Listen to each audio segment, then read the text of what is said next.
అందరూ బాగున్నారా? మేమైతే బాగున్నామండి. మీరందరూ బాగుండాలని కోరుకుంటున్నాను. ఇవాళ వీడియోలో అయితే పుదీనా రైస్ చూపించానండి. టేస్ట్ అయితే సూపర్గా ఉంటుందండి. కావాలంటే ట్రై చేయండి. పిల్లలకి ఉదయాన్నే లంచ్ బాక్స్లో పెట్టేసి వచ్చండి. ఈజీగా అయిపోతుంది, టేస్టీగా ఉంటుంది. చివరి వరకు చూడండి, వీడియోని ఎక్కడ స్కిప్ చేయొద్దండి. ఎందుకంటే నేను ఏం వేసాను, ఏం వాడనేది మీకు అర్థమవుతుంది. ఈ వీడియో కానీ మీకు నచ్చినట్టయితే లైక్ చేయండి, షేర్ చేయండి, సబ్స్క్రైబ్ చేయండి.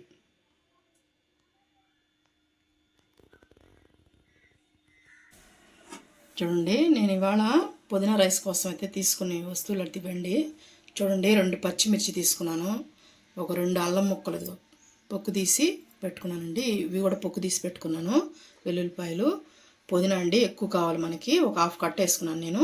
కొంచెం కొత్తిమీర అండి దాంట్లో. ఇవన్నీ మెత్తగా పేస్ట్ చేసుకున్నాం మనం.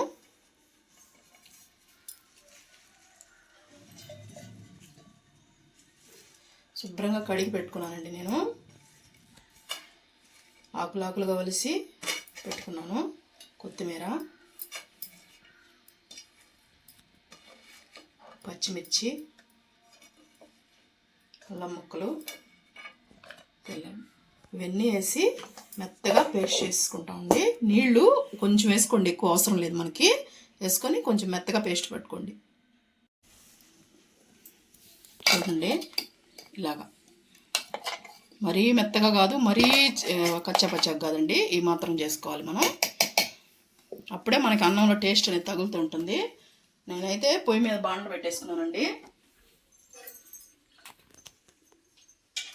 కొంచెం ఆయిల్ వేస్తున్నాను నేను.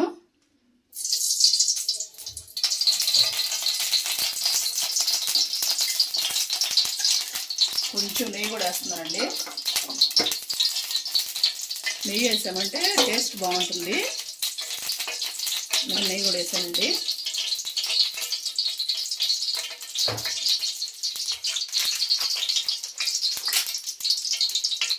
ఒక చెక్క వేసాను, ఒక 2 లవంగాలు, కొంచెం జీడిపప్పు కూడా వేయించుకున్నామండి. జీడిపప్పు కొద్దిగా వేగనిద్దాం.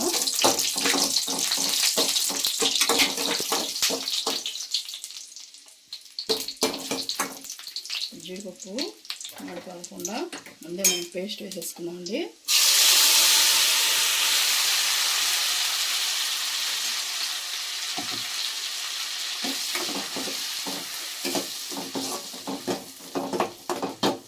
పేస్ట్ మొత్తం నీట్గా తీసేసి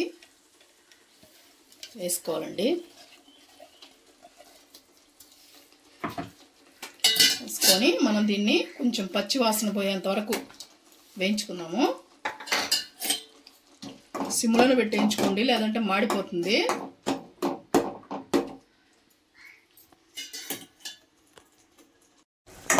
ఇది వేగుతూ ఉంటుందండి. ఇప్పుడు ఆ పక్క నేను బాండ్లని పెట్టుకున్నాను. కొంచెం ఎక్కువ అవసరం లేదండి, కొద్దిగా ఆయిల్ వేసుకొని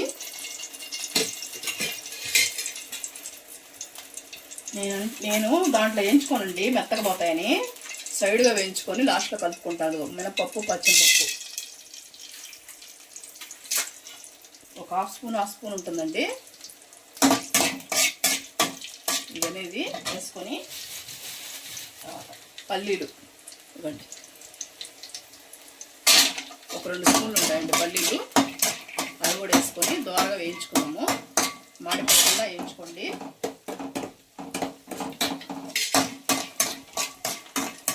వేయించి చూపిస్తాను మీకు దీన్ని. కొంచెం ఎండుమిర్చి కూడా వేసుకున్నామండి. దోరగా వేసుకున్నాము. ఈ పక్క చూడండి ఎక్కడ దాకా వచ్చింది. కొంచెం కుక్ అవ్వాలి కదండి. ఇప్పుడు దీంట్లో మనం పసుపు వేసుకున్నాము. కొంచెం పసుపు, కారం కూడా వేసుకుందాం మనం, ఎందుకంటే 2 మిర్చే కదండి మనం వేసింది, సరిపోదు. ఒక 1/2 స్పూన్ కారం వేసి బాగా కలుపుదామండి. కలిపి ఆయిల్ పైకి తేలేంత వరకు కుక్ చేసుకున్నాము. చూడండి, బాగా వేగుతుంది కదా. ఇప్పుడైతే స్టవ్ ఆఫ్ చేసుకున్నాము. పక్కన పెట్టేసి చూడండి, ఇప్పుడు ఆయిల్ అనేది ఎలా బయటకు వస్తుందో చూసారా. వేసుకుందామండి. ఇప్పుడు మనం దీంట్లోకి తగినంత సాల్ట్ వేసుకుందాము. నేనైతే ఒక పావు కేజీ బియ్యం తీసుకున్నానండి, అందుకని ఒక స్పూన్ అయితే వేసుకుంటున్నాను నేను. మీ టేస్ట్కి తగ్గట్టు మీరు వేసుకోండి.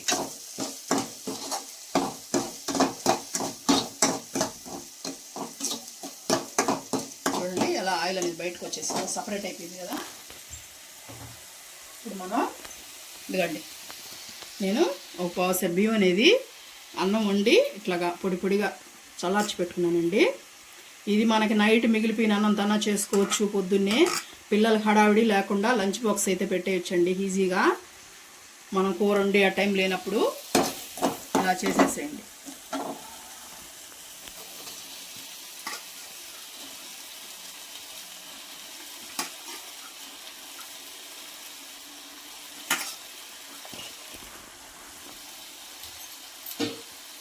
కరెక్ట్గా సరిపోద్దండి దానికి మసాలాలకి.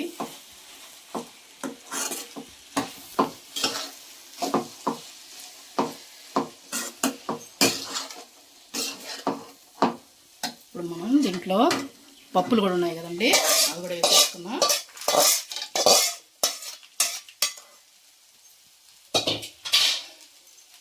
వేసుకొని నేను ఇలాగ వేసుకుంటానండి, ఎందుకంటే తింటూ ఉంటే నోటి కింద బాగా పడతాయి కదా, అందుకని.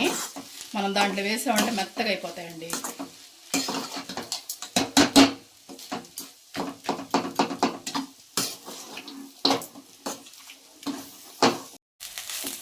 చూడండి బాగా అలా కలుపుకున్న తర్వాత ఫైనల్గా కొంచెం కొత్తిమీర వేసేసుకొని ఒకసారి కలుపుకునేసి, మీకు నిమ్మకాయ కానీ ఉంటే నిమ్మకాయ పిండుకోండి. మా ఇంట్లో అది ఇష్టపడరు, నేను పిండలేదు. నిమ్మకాయ పిండితే కూడా బాగుంటుందండి. రెడీ అయిపోయింది, మనం సర్వ్ చేసుకున్నాం. స్టవ్ అయితే ఆఫ్ చేసుకుంటున్నాను.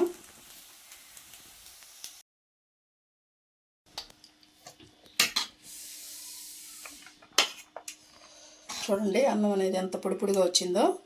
మనం ఉంచేటప్పుడే కొంచెం పొదునుగా ఉంచుకుంటే సరిపోతుంది. మనం పులిహారాకి వాటిలో ఉంచుకుంటాం కదండి, అలాగే ఉంచుకోండి.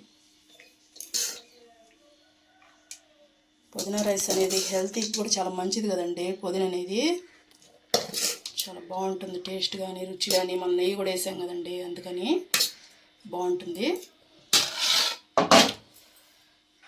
నేనైతే ఉంచుకునే దానికి క్యారెట్ పెట్టుకున్నానండి.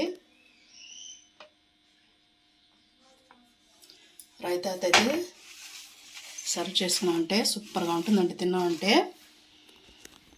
చూసారు కదా, వాళ్ళ వీడియో అయితే ఇదేనండి. మీకు కానీ నచ్చితే లైక్ చేయండి.